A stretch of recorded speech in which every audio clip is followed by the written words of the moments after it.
How's it going, fountain pen people?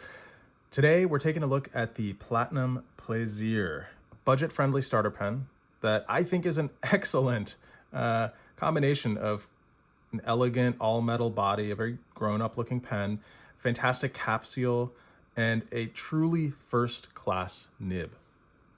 So, does it deserve a place in your pen collection among a lot of the other strong contenders that we see in that everyday carry kind of starter pen niche?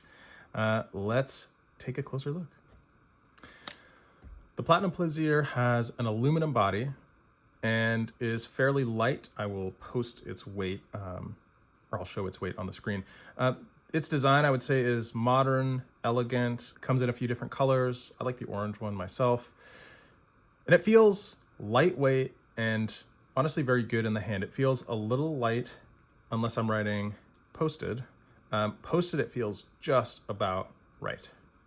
Just for the size comparison, I just wanted you to see it. It really fits very neatly into the non-pocket or like pocket EDC pen category as a just sort of very average sized, both in terms of length, thickness, etc. EDC kind of like daily use pen. Now let's start writing with it. So right off the bat, my first impression of this pen was this might be the best, smoothest steel fine nib I have ever used. It's absolutely beautiful. And from what I hear from customers and friends is that this is consistent. They have extremely consistent quality nibs. This is actually, it shares a nib with the Preppy, if I'm not mistaken.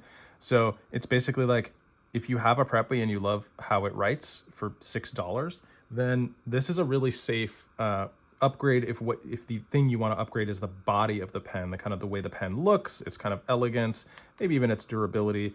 It's just sort of grown up looking, but internally it's very similar to a Preppy.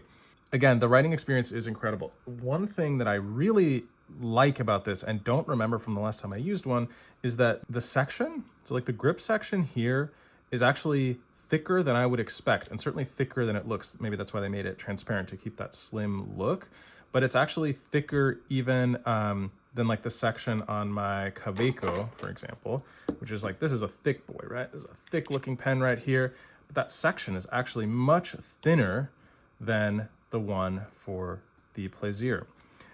This is one of my only complaints about this pocket pen. Admittedly, it's in a different category, but one of my only complaints is that that thin section actually makes it a little bit crampy, a little bit sort of hand stressful to write for longer periods of time. Whereas this is really comfortable and it's got a section that reminds me of the thickness of much larger pens that I own. Just some behind the scenes kind of like writing tests that I do. I test these all on various paper and various things. This happens to be a Profolio Oasis Light paper, which I also sell on Bottle and Plume. This combination is phenomenal. I mean, you're talking about the pen and the paper together are under 25 bucks. And what you have is just an unbelievably smooth combination of nib and paper. You can see there's no show through. This paper does have some show through or even bleed through with really wet inks and very wet writing pens or much broader nibs. So like if you go to even some mediums bleed through on this. But the combination of the fine Platinum Plaisir nib and a drier ink like this Platinum Black and this paper is phenomenal. I cannot say anything about the writing experience. Like this is a dream. If you told me I could never write with another pen and I had to take 3 years of coursework or whatever and take 600 pages of notes with this, I'd be completely happy. I think the thickness of the grip section makes it just an unbelievably comfortable writer. The light weight makes it very comfortable, but the way it's balanced when it's posted makes it feel like there's just enough there that you know you have something in your hand and it kind of makes it easier to control. Super light pens can be a little hard to control.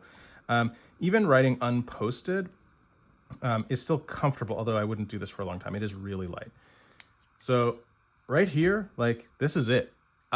You can't go wrong. Like even giving this to someone as their first fountain pen, you know, a Platinum Plaisir is cheap. It's in the low $20 range.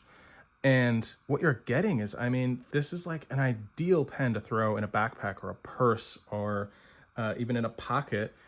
It's made of metal, so it's got a kind of durable, it's anodized aluminum, so durable, a little bit shiny. Yes, it may get scuffed up over a few years, but I mean, come on, think of the cost per use on a $22 pen that you're using every single day and that you're not worried, like I certainly am, about taking out into the world and using all over the place to take notes at school, to fill in forms at the DMV or whatever. You know, I'm not going to take my Platinum Century. I'm not going to take my Waterman Carène, you know, out there. Out there, pens get scratched out there. This thing is something you would actually carry on you. It fits kind of into whatever scene you might find yourself, even pulling this out at a nice restaurant, right? I mean, this is just a nice looking pen. It's really got a vibe that I think would work as an everyday carry pen for so many people. And the writing experience, you're just not giving anything up with this low price or the more like, you know, I call it a starter pen. Here's my scare quotes. But I've been writing with fountain pens my whole life, and I would happily use this out in the world. This is not something you need to be like feeling like, it's a little bit of a college student pen. I mean, look, I have nothing but good things to say about the Preppy. But this is a $5 pen, and you can see that it's a $5 pen. It's got a barcode like stamped, printed onto the body, right? Like this just feels and looks cheaper, even though that nib is actually the same nib. So plausibly, you could have a very, very similar writing experience with this pen. But which would you rather pull out at a nice, you know, fancy restaurant, right? So that's what you're getting here. You're getting something that's just really high quality in all the ways that matter. One of the most important things with pens, with fountain pens, is the cap seal. And it sounds so nerdy when I say it, but pens will dry out if they don't have a great cap seal. And boy, we all started with the Lamy Safari, didn't we? But these things have notoriously terrible cap seals. They're just not good on average. And they will dry out on you just over the course of, I mean, weeks, sometimes days. If you have a particularly bad one, it is not uncommon for people on our fountain pens to post and be like, hey, is it normal for my pen to dry out every few days? And then someone's like, are you using a Lamy Safari? And they're like, yes. And then it's like, well, no, it's not normal, but yes, it's kind of normal for Lamy Safaris. I'm sorry, Lamy. I have had so many Lamy pens. You make great pens, but the Lamy Safaris have a terrible cap seal on average. They're lovely pens. But so like a huge advantage is you could leave this capped probably for 6 months. Some people say even a year. I haven't tested that myself. And the cap seal is so good, these just aren't going to dry out on you. Like you could throw this in a backpack and forget about it for 3 months, and it's just going to write like this as soon as you uncap and start writing. That is a huge advantage. Don't underestimate that. I mean, you're getting something really valuable with this fairly cost-efficient pen. Let's move on to the filling system. It's a cartridge pen, so a cartridge converter. Platinum sells a converter. I think they're a little bit expensive. I think they're like 10 or 11 bucks. I do sell them on Bottle and Plume, but I'm going to give you Dave's little secret tip.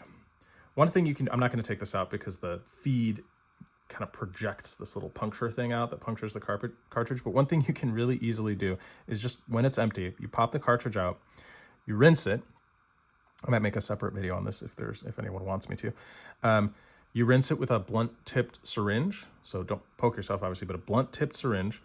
You rinse it out till it's clean, and then you just use that same syringe to fill any bottled ink you want back into the cartridge and stick it in here.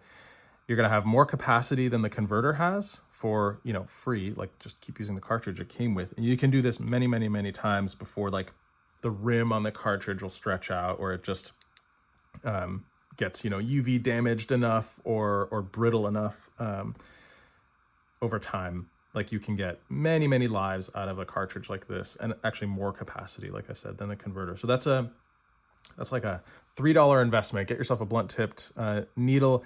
Yes, it will look like you're making drugs at your desk or something. So like, I don't know, if that's going to bother someone around you, you can explain to them how deeply you've gotten into the fountain pen hobby.